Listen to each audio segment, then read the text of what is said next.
Hi hello ನಮಸ್ಕಾರ ಎಲ್ಲರಿಗೂ SI vlogs Kannada YouTube ಚಾನಲ್ಗೆ ಸ್ವಾಗತ. ಇವತ್ತಿನ ದಿನ ನಾವು ಹೊರಟಿರುವಂಥದ್ದು ನಾರ್ತ್ ಗೋವಾದಲ್ಲೇ ಬರುವಂಥ ಕೊನೆಯ ಬೀಚ್ ಅಂತೂ ತುಂಬ ಅಂದರೆ ತುಂಬ ಸಖತ್ತಾಗಿದೆ. ಹಾಗೆ ಈ ಬೀಚು ನಮಗೆ ಒಂದು ಮಿಡಲ್ ಆಫ್ ದ ಪ್ಲೇಸಿಂದ ಒಂದು 30-35 ಕಿಲೋಮೀಟರ್ನಷ್ಟು ದೂರದಲ್ಲಿ ಬರುತ್ತೆ. ಈ ವ್ಲಾಗು ಒಂದು 6ನೇ ವ್ಲಾಗ್ ಆಗಿರುತ್ತೆ. ಇದರಲ್ಲಿ ಬರುವಂಥ 3 ಬೀಚ್ಗಳು ಕೂಡ ತುಂಬ ಅಂದರೆ ತುಂಬ ಚೆನ್ನಾಗಿದೆ. ಡಿಸ್ಟೆನ್ಸ್ ಏನೋ ತುಂಬಾ ದೂರ ಇದೆ, ಬಟ್ ಅಲ್ಲಿಗೆ ಹೋಗುವಂಥ ಒಂದು ವ್ಯೂ ಏನಿದೆ ತುಂಬ ಅಂದರೆ ತುಂಬ ಚೆನ್ನಾಗಿದೆ. ಸೊ ಇಲ್ಲಿ ನೋಡ್ತಾ ಇರ್ಬೋದು, ಈ ರೀತಿಯಾಗಿ ಸೈಡ್ ವೇಸಲ್ಲಿ ಒಂದು ಸಮುದ್ರಗಳು ಬರ್ತಾ ಹೋಗುತ್ತೆ. ತುಂಬ ಚೆನ್ನಾಗಿದೆ, ಗ್ರೀನರಿ ಆಗಿದೆ ಫುಲ್ ಜಾಗ ತಲುಪೋದಕ್ಕೆ. ಸೊ ಇದೇ ಆ ಬೀಚು, ಕ್ವೇರಿಯಂ ಬೀಚ್ ಅಂತಾನೆ ಹೇಳ್ತಾರೆ ಇದನ್ನು. ಕ್ವೇರಿಯಂ ಬೀಚು ನಾರ್ತ್ ಗೋವಾದ ಕಟ್ಟಕ್ಕೆರೆಯ ಬೀಚ್ ಅಂತಾನೆ ಹೇಳ್ಬೋದು. ಈ ಕ್ವೇರಿಯಂ ಬೀಚಲ್ಲಿ ವಿಶೇಷತೆ ಏನಪ್ಪ ಅಂದರೆ ಈ ರೀತಿಯಾಗಿರುವಂಥ ಮ್ಯಾನ್ ಮೇಡ್ ಕಲ್ಲುಗಳನ್ನ ಹಾಕಿದ್ದಾರೆ. ಈ ಕಲ್ಲುಗಳನ್ನ ಸಾಮಾನ್ಯವಾಗಿ ಮುಂಬೈಯಲ್ಲಿರುವಂಥ ಒಂದು ಬೀಚಲ್ಲಿ ನಾವು ನೋಡಬಹುದು, ಅಥವಾ ಯಾವುದಾದ್ರೂ ವಿಡಿಯೋಗಳಲ್ಲಾದರೂ ನಾವು ನೋಡಿರ್ತೀವಿ. ಅದೇ ರೀತಿಯಾಗಿ ಈ ಬೀಚ್ನಲ್ಲೂ ಕೂಡ ಕ್ವೇರಿಯಂ ಬೀಚಲ್ಲಿ ಈ ರೀತಿಯಾಗಿರುವಂಥ ಕಲ್ಲುಗಳನ್ನ ಹಾಕಿದ್ದಾರೆ. ಈ ಕಲ್ಲುಗಳನ್ನ ಒಂದು ಅಟ್ರಾಕ್ಷನ್ ಆಗಿ ಕೂಡ ಹಾಕಿರ್ತಾರೆ. ಹಾಗೆ ಸಮುದ್ರಕ್ಕೂ ಮತ್ತು ಈ ಕಡೆ ಪಾರ್ಕಿಂಗ್ ಲಾಟ್ಗೂ ಒಂದು ಬ್ರಿಡ್ಜ್ ರೀತಿಯಾಗಿ ಮಾಡಿದ್ದಾರೆ. ಈ ಬ್ರಿಡ್ಜ್ ರೀತಿಯಾಗಿ ಮಾಡಿರುವಂತಹ ಒಂದು ಪಾತ್ವೇ ಏನಿದೆ, ಆ ಪಾತ್ವೆಯಲ್ಲಿ ಆರಾಮವಾಗಿ ನಡ್ಕೊಂಡು ಬೀಚ್ಗಳನ್ನ ನೋಡಿಕೊಂಡು ಆರಾಮವಾಗಿ ಹೋಗ್ಬೋದು. ಈ ರೀತಿ ನೋಡ್ತಾ ಇರ್ಬೋದು. ನಡೆಯೋದಕ್ಕಂತೂ ತುಂಬ ಕಷ್ಟ ಆಗೋದಿಲ್ಲ, ತುಂಬ ಚೆನ್ನಾಗಿರುತ್ತೆ. ಈ ಬೀಚಲ್ಲಿ ರೀಲ್ಸ್ ಮಾಡೋರು ಹಾಗೆ ಒಂದು ಫೋಟೋಶೂಟ್ ಮಾಡೋರು ತುಂಬ ಜನ ಬರ್ತಾರೆ. ಈ ಬೀಚ್ನಲ್ಲಿ ಇನ್ನೊಂದು ಏನಪ್ಪ ವಿಶೇಷತೆ ಅಂತಂದರೆ, ಆಗಲೇ ಹೇಳ್ದೇ ಇರೋ ಹಾಗೆ ಕಲ್ಲುಗಳನ್ನೂ ಕೂಡ ಇದೆ. ಹಾಗೆ ಇನ್ನೊಂದು ಎಂಡಿಂಗಲ್ಲಿ ನೀವು ನೋಡ್ತಾ ಹೋದರೆ ತುಂಬ ಜನ ರೀಲ್ಸ್ನಲ್ಲಿ ಮಾಡಿರೋ ರೀತಿಯಲ್ಲಿ ಒಂದು ಗುಹೆ ಒಳಗಡೆಯಿಂದ ಬರೋ ರೀತಿಯಲ್ಲಿ ಒಂದು ವ್ಯೂ ಇದೆ. ಬಟ್ ಆ ವ್ಯೂನ ನಾವು ನೋಡಬೇಕು ಅಂದರೆ ಅಲ್ಲಿರುವಂತಹ ಒಂದು ಪೆಬಲ್ಸ್ನ ಕಲ್ಲುಗಳನ್ನ ಹತ್ಕೊಂಡು ಇಳ್ಕೊಂಡು ಹೋಗಬೇಕಾಗತ್ತೆ. ಅದೊಂದು ತುಂಬ ಕಷ್ಟ ಅಂತಲೇ ಹೇಳ್ಬೋದು. ಬಟ್ ಅಲ್ಲಿಗೆ ಹೋಗ್ತಾ ಇರುವಂತಹ ವ್ಯೂ ಮಾತ್ರ ತುಂಬ ಚೆನ್ನಾಗಿದೆ. ಇದೇ ಆ ಜಾಗ. ಇಲ್ಲಿ ತುಂಬ ಜನ ಬಂದ್ಬಿಟ್ಟು ಆ ಒಂದು ಗುಹೆ ರೀತಿಯಾಗಿ ಒಳಗಡೆಯಿಂದ ಹೊರಗಡೆ ಬಂದರೆ ಬೀಚ್ ವ್ಯೂ ಇರುತ್ತೆ. ಸೊ ಹಾಗೆ ಎಲ್ಲರೂ ಸುಮಾರು ಜನ ತೋರಿಸಿರ್ತಾರೆ, ನೀವು ಕೂಡ ನೋಡಿರ್ತೀರ. ಬಟ್ ಈ ರೀತಿಯಾಗಿರುವಂತಹ ಕಲ್ಲುಗಳನ್ನ ಆ ಮಗುನ ಇಟ್ಕೊಂಡು ಹತ್ತಿ ಮಾಡೋದಕ್ಕೆ ತುಂಬ ಕಷ್ಟ ಆಗತ್ತೆ ಅನ್ನೋದಕ್ಕೋಸ್ಕರ ನಾವು ಅಲ್ಲಿ ತನಕ ಹೋಗಲಿಲ್ಲ. ಬಟ್ ಅಲ್ಲಿರುವಂತಹ ವ್ಯೂನ ನೋಡಬಹುದು, ಆರಾಮವಾಗಿ ನೋಡಬಹುದು. ತುಂಬ ಚೆನ್ನಾಗಿ ಕಾಣುತ್ತೆ ಅಲ್ಲಿಂದ ಸಮುದ್ರ. ಸೊ ಹೀಗಿತ್ತು ಆ ವ್ಯೂ ಅಂತಲೇ ಹೇಳ್ಬೋದು. ಸೊ ಈ ಬೀಚನ್ನ ಮುಗಿಸ್ಕೊಂಡು ನಾವು ನೆಕ್ಸ್ಟ್ ಬೀಚ್ಗೆ ಹೊರಟಿರುವಂಥದ್ದು ಅರಂಬೋಲ್ ಬೀಚು. ಸುಮಾರು ಜನ ಕೇಳಿರ್ತೀರ, ಅರಂಬೋಲ್ ಬೀಚು ತುಂಬ ಚೆನ್ನಾಗಿದೆ, ಫಾರಿನರ್ಸ್ ತುಂಬ ಇಷ್ಟಪಟ್ಟು ಹೋಗುವಂಥ ಬೀಚ್ ಅಂತಲೇ ಹೇಳ್ತಾರೆ. ಸೊ ಈ ಅರಂಬೋಲ್ ಬೀಚ್ನ ನೀವು ತಲುಪೋದಕ್ಕಿಂತ ಮುಂಚೆ ಈ ರೀತಿಯಾಗಿ ಅರಂಬೋಲ್ ಬೀಚ್ ಸ್ಟ್ರೀಟ್ ಅಂತಲೇ ಇದೆ.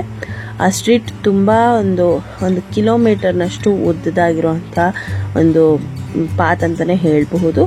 ಸೊ ಇಲ್ಲೆಲ್ಲನೂ ಶಾಪಿಂಗ್ ರೀತಿಯಾಗಿ ಇಟ್ಕೊಂಡಿರ್ತಾರೆ. ನಿಮಗೆ ಏನು ಬೇಕೋ ಅದನ್ನು ತಗೋಬಹುದು. ಸೊ ಪ್ಲೇಸ್ ಅಂತೂ ಸಖತ್ತಾಗಿದೆ. ಸೊ ಈ ರೀತಿಯಾಗಿ ಶಾಪಿಂಗ್ ಮಾಡಿಕೊಂಡು ನೀವು ತಗೊಂಡ್ಬಿಟ್ಟು ಅರಂಬೋಲ್ ಬೀಚ್ನ ತಲುಪಬಹುದು. ಈ ಬೀಚನ್ನು ಕೂಡ ನಾವು ತಲುಪಿರುವಂಥದ್ದು ಒಂದು ಸಣ್ಣದಾಗಿರುವಂಥ ದಾರಿಯಲ್ಲಿ. ಇದು ಗೂಗಲ್ ಮ್ಯಾಪ್ ತೋರಿಸಿರೋವಂಥದ್ದು. ಇದಕ್ಕೂ ಕೂಡ ಬೇರೆ ಒಂದು ಚೆನ್ನಾಗಿರುವಂತಹ ಒಂದು ದಾರಿ ಇದೆ ಅಂತಲೇ ಹೇಳ್ಬೋದು. ಬಟ್ ಅದು ನಮಗೆ ಸಿಗಲಿಲ್ಲ. ಗೂಗಲ್ ಮ್ಯಾಪ್ನ ನಾವು ನಂಬಿಕೊಂಡು ಹೋಗಿ ತುಂಬ ಚಿಕ್ಕದಾಗಿರುವಂತಹ ದಾರಿಯಲ್ಲಿ ಹೋದ್ವಿ. ಸೊ ಈ ರೀತಿಯಾಗಿದೆ ಆ ದಾರಿ, ತುಂಬ ಚಿಕ್ಕದಾಗಿದೆ. ಹಾಗೆ ಒಂದು ಕೊನೆಯ ಪಾರ್ಟ್ನಲ್ಲಿ ಹೋಗುತ್ತೆ ಆ ಬೀಚ್ಗೆ. ಸೊ ಆ ರೀತಿಯಾಗಿರುವಂತಹ ದಾರಿ. ನಿಮ್ಗೆ ಯಾರಿಗಾದ್ರೂ ಈ ಅರಂಬೋಲ್ ಬೀಚ್ನ ತಲುಪುವಂತಹ ದಾರಿ, ಬೇರೆ ದಾರಿ ಏನಾದರೂ ಗೊತ್ತಿದ್ರೆ ಕಮೆಂಟ್ ಮಾಡಿ. ಸೊ ಇನ್ ಕೇಸ್ ನೀವಲ್ಲೇನಾದ್ರು ಹೋದರೆ ಕಮೆಂಟ್ ಸೆಕ್ಷನಲ್ಲಿ ಲೊಕೇಶನ್ ಕೂಡ ಹಾಕಬಹುದು. ಸೊ ಅದರಿಂದ ಬೇರೆಯವರು ವಿಸಿಟ್ ಮಾಡೋದಾದರೆ ಅದನ್ನು ನೋಡಿಬಿಟ್ಟು ಚೆನ್ನಾಗಿರುವಂಥ ದಾರಿನ ಆಪ್ಟ್ ಮಾಡ್ಬೋದು ಅಂತ ನಾನು ಕೇಳ್ಕೊತಾ ಇದ್ದೀನಿ. ಸೊ ಈ ರೀತಿಯಾಗಿರುವಂಥ ಒಂದು ಚಿಕ್ಕದಾದ ದಾರಿ, ಇಲ್ಲೆಲ್ಲ ಗಾಡಿಗಳನ್ನ ನಿಲ್ಲಿಸಿದ್ದಾರೆ. ಹಾಗೆ ಈ ಬೀಚು ಕೂಡ ತುಂಬ ಚೆನ್ನಾಗಿರುವಂತಹ ಬೀಚ್ ಅಂತಲೇ ಹೇಳ್ಬೋದು. ಈ ಬೀಚಲ್ಲಿ ಸುಮಾರು ರಷ್ಯನ್ಸು ಫಾರಿನರ್ಸು ತುಂಬಿ ತುಳುಕ್ತಾ ಇರ್ತಾರೆ ಅರಂಬೋಲ್ ಬೀಚಲ್ಲಿ.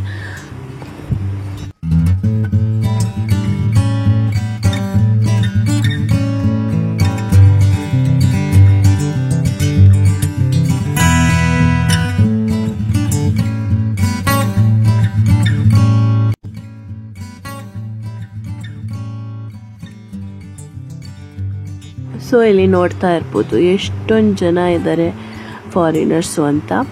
ತುಂಬ ಜನ ವಿಸಿಟ್ ಮಾಡ್ತಾರೆ. ಹಾಗೆ ಇದು ಸೀಸನ್ ಆಗಿರೋದ್ರಿಂದ ಗೋವಾದಲ್ಲಿ ತುಂಬ ಜನ ಬರ್ತಾರೆ. ತುಂಬ ಜನ ಅಲ್ಲಿ ಒಂದು ಸನ್ ಬಾತ್ನ ಮಾಡ್ತಾರೆ. ಸೊ ಕೆಲವೊಂದು ಬೀಚ್ಗಳಲ್ಲಿ ತುಂಬ ಫಾರಿನರ್ಸ್ ಇರ್ತಾರೆ ಅಂತಲೇ ಹೇಳ್ಬೋದು.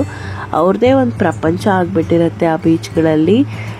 ದಿನ ಆಲ್ಮೋಸ್ಟ್ ಅವರು ದಿನ ಬೀಚ್ಗಳನ್ನ ವಿಸಿಟ್ ಮಾಡ್ತಾರೆ, ಹಾಗೆ ಸನ್ಬಾತ್ನ ಮಾಡ್ತಾರೆ ಅಂತಲೇ ಹೇಳ್ಬೋದು.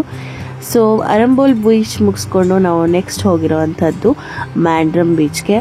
ಮ್ಯಾಂಡ್ರಮ್ ಬೀಚ್ಗೆ ಹೋಗ್ತಾ ಇರುವಂತಹ ವ್ಯೂ ಕೂಡ ಈ ರೀತಿಯಾಗಿದೆ. ಒಂದು ಬ್ರಿಡ್ಜ್ ಇದೆ, ಬ್ರಿಡ್ಜಲ್ಲಿ ಈ ರೀತಿಯಾಗಿರುವಂತಹ ಒಂದು ಪಾಂಡ್ ರೀತಿಯಾಗಿ ಇದೆ. ಆ ಪಾಂಡ್ ರೀತಿಯಾಗಿರೋದಕ್ಕೋಸ್ಕರ ಒಂದು ಬ್ರಿಡ್ಜ್ನ ಮಾಡಿದ್ದಾರೆ. ಈ ಬ್ರಿಡ್ಜ್ನ ದಾಟ್ಕೊಂಡ್ಬಿಟ್ಟು ಮುಂದೆ ಹೋದರೆ ನಮಗೆ ಸಮುದ್ರ ಸಿಗತ್ತೆ. ಸಮುದ್ರ ಕೂಡ ತುಂಬ ಚೆನ್ನಾಗಿದೆ, ಪ್ರಶಾಂತವಾಗಿರುತ್ತೆ. ಹಾಗೆ ಇಲ್ಲೂ ಕೂಡ ತುಂಬ ಜನ ಸಿಗ್ತಾರೆ ನಮಗೆ ನೋಡೋದಕ್ಕೆ. ಆಲ್ಮೋಸ್ಟ್ ನಮಗೆ ಸೌತ್ ಗೋವಾಕ್ಕಿಂತ ನಾರ್ತ್ ಗೋವಾ ಸೈಡ್ಗೆ ಬಂದರೆ ಸ್ವಲ್ಪ ಜನ ಕಂಪ್ಯಾರಿಟಿವ್ಲಿ ಸ್ವಲ್ಪ ಜಾಸ್ತಿನೇ ಇರ್ತಾರೆ ನಾರ್ತ್ ಗೋವಾದಲ್ಲಿ. ಸೊ ಇಲ್ಲಿ ನೋಡ್ತಾ ಇರ್ಬೋದು ಶಾಕ್ಸ್ಗಳು ಕೂಡ ಇರುತ್ತೆ. ಈ ರೀತಿಯಾಗಿರುವಂತಹ ಒಂದು ಬಿಸಿಲಲ್ಲಿ ಕೂತ್ಕೊಳ್ಳೋದಕ್ಕಾಗದೇ ಇರೋರಿಗೆ ಈ ರೀತಿ ಛತ್ರಿಗಳನ್ನ ಮಾಡಿಬಿಟ್ಟು ಅಲ್ಲಿ ಬೆಡ್ಸ್ಗಳನ್ನ ಕೊಟ್ಟಿರ್ತಾರೆ. ಈ ಎಲ್ಲ ಬೆಡ್ಸ್ಗಳು ಫ್ರೀ ಆಗಿರುತ್ತೆ. ಬಟ್ ನೀವೇನಾದರೂ ಅಲ್ಲಿರುವಂಥ ರೆಸ್ಟೋರೆಂಟ್ಗಳಲ್ಲಿ ಶಾಕ್ಸ್ಗಳಲ್ಲಿ ಏನಾದರೂ ತಿನ್ನಬೇಕಾಗತ್ತೆ. ಹಾಗಾಗಿ ಇದನ್ನು ಫ್ರೀಯಾಗಿ ಕೊಡ್ತಾರೆ. ಸೊ ನಾವು ಮಧ್ಯಾಹ್ನ ಆಗಿರೋದ್ರಿಂದ ಇಲ್ಲಿ ಈ ಶಾಕ್ಸ್ಗಳಲ್ಲಿ ಒಂದು ಕಡೆ ಕುತ್ಕೊಂಡ್ಬಿಟ್ಟು ಟೈಮ್ ಪಾಸ್ ಮಾಡಿಕೊಂಡು ಸ್ವಲ್ಪ ಹೊತ್ತು ರಿಲ್ಯಾಕ್ಸ್ ಮಾಡಿಕೊಂಡು ಇಲ್ಲಿ ಊಟ ಮಾಡ್ಕೊಂಡ್ವಿ.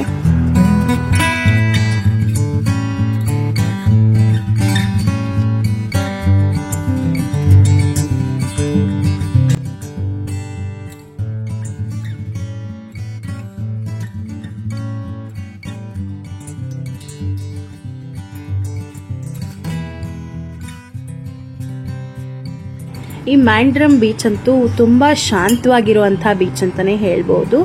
ಇದು ಸುಮಾರು ನೀವು ಏರ್ಪೋರ್ಟಿಂದ ಒಂದು 50 ಕಿಲೋಮೀಟರ್ನಷ್ಟು ದೂರ ಇದೆ. ಹಾಗೆ ಪಂಜಿಮಿಂದ ಮಧ್ಯ ಗೋವಾ ಸಿಟಿ ಏನಿದೆ ಪಂಜಿಮಿಂದ ಒಂದು 30 ಕಿಲೋಮೀಟರ್ನಷ್ಟು ದೂರದಲ್ಲಿದೆ. ಇದು ತುಂಬ ಚೆನ್ನಾಗಿರುವಂತಹ ಬೀಚು. ಹಾಗೆ ಫಾರಿನರ್ಸ್ ಕೂಡ ತುಂಬ ಜನ ಇರ್ತಾರೆ. ಇಲ್ಲಿರುವಂಥ ವ್ಯೂ ನೋಡ್ಬೋದು, ಸಖತ್ತಾಗಿದೆ. ಹಾಗೆ ಇಲ್ಲಿ ಕುತ್ಕೊಂಡು ಕಾಲ ಕಳೆಯೋರೆ ಜಾಸ್ತಿ ಜನ ಈ ಬೀಚಲ್ಲಿ ಅಂತಲೇ ಹೇಳ್ಬೋದು. ಹಾಗೆ ಸುಮಾರು ಮಧ್ಯಾಹ್ನ ಆಗೋಗಿತ್ತು ಅಲ್ಲಿಗೆ ಹೋಗೋ ಅಷ್ಟರಲ್ಲಿ. ತುಂಬ ಹಸುವಾಗ್ತಾ ಇತ್ತು. ನನ್ನ ಮಗ ಕೂಡ ಇಲ್ಲಿ ಆಟ ಆಡಿಕೊಂಡು ಮಣ್ಣಲ್ಲಿ ಇದ್ದ. ಆಟ ಆಡೋದಕ್ಕೆ ತುಂಬಾ ಇಷ್ಟ ಅವನಿಗೆ ಮರಳಲ್ಲಿ. ಹಾಗೆ ಬಿಟ್ಬಿಟ್ಟಿದ್ವಿ ಎಷ್ಟೊತ್ತು ಬೇಕಾದರೂ ಆಟ ಆಡ್ಕೊ ಅಂತ. ಹಾಗೆ ಹಸುವಾಗಿರೋದ್ರಿಂದ ಅಲ್ಲಿರುವಂತಹ ಶಾಕ್ಸ್ನಲ್ಲೇ ಊಟನ ತರಿಸ್ಕೊಂಡಿದ್ವಿ. ಊಟ ಅಂತೂ ತುಂಬಾ ಚೆನ್ನಾಗಿತ್ತು. ಬಟ್ ಅಲ್ಲಿರುವಂತಹ ಪ್ರೈಸ್ಗಳು ಮಾತ್ರ ತುಂಬ ಹೈ ಅಂತಲೇ ಹೇಳ್ಬೋದು. ಸೊ ಇಲ್ಲಿ ನೋಡ್ತಾ ಇರ್ಬೋದು ದಾಲ್ ಕಿಚಡಿ ಇದೆ, ಹಾಗೆ ನೂಡಲ್ಸ್ ಇದೆ, ಹಾಗೆ ಮೊಸರು ಬಜ್ಜಿ ಇದೆ. ಅಲ್ಲಿರುವಂಥ ಯಾವುದೇ ಹೋಟೆಲ್ಗಳಾದರೂ ಯಾವುದೇ ಶಾಕ್ಸ್ಗಳಾದರೂ ನಿಮಗೆ ಮೊಸರು ಬಜ್ಜಿ ಅಂತ ಸಪ್ರೇಟಾಗಿ ತೊಗೋಬೇಕಾಗತ್ತೆ. ಅವರೇ ದಾಲ್ ಕಿಚಡಿಗೆ ಆಗಲಿ ಅಥವಾ ಪಲಾವ್ಗೆ ಆಗಲಿ ನಮ್ಮ ಕಡೆ ಹೇಗೆ ಕೊಡ್ತಾರೆ ಮೊಸರು ಬಜ್ಜಿನ, ಆ ರೀತಿಯಾಗಿ ಕೊಡೋದಿಲ್ಲ. ಎಕ್ಸ್ಟ್ರಾ ನಾವು ಪೇ ಮಾಡಿ ತೊಗೋಬೇಕಾಗತ್ತೆ. ಈ ಎಲ್ಲ ಫುಡ್ ಕೂಡ ತುಂಬ ಚೆನ್ನಾಗಿತ್ತು. ಸೊ ಎಲ್ಲ ಚೆನ್ನಾಗಿ ತಿಂದ್ಕೊಂಡು ನೆಕ್ಸ್ಟ್ ಬೀಚ್ ಕಡೆಗೆ ಹೊರಟಿದ್ವಿ. ಬಟ್ ನಾನು ಈ ವಿಡಿಯೋನ ಈ ಒಂದು ಬೀಚ್ನೊಂದಿಗೆ ಎಂಡ್ ಮಾಡ್ತಾ ಇದ್ದೀನಿ. ಯಾರೆಲ್ಲ ನಮ್ಮ ಚಾನಲ್ನ ಇನ್ನೂ ಸಬ್ಸ್ಕ್ರೈಬ್ ಮಾಡ್ಕೊಂಡಿಲ್ಲ ಅಂದರೆ ಖಂಡಿತ ಸಬ್ಸ್ಕ್ರೈಬ್ ಮಾಡ್ಕೊಳ್ಳಿ, ಹಾಗೆ ಲೈಕ್ ಮಾಡಿ ಮತ್ತು ಶೇರ್ ಮಾಡಿ. ಸೊ ಮತ್ತೆ ಸಿಗ್ತೀನಿ ಇನ್ನೊಂದು ಸಖತ್ತಾಗಿರುವಂತಹ ವಿಡಿಯೋದೊಂದಿಗೆ. Thank you so much for watching this video. ಮತ್ತೆ ಸಿಗೋಣ. Until then take care. Bye ಬಾಯ್.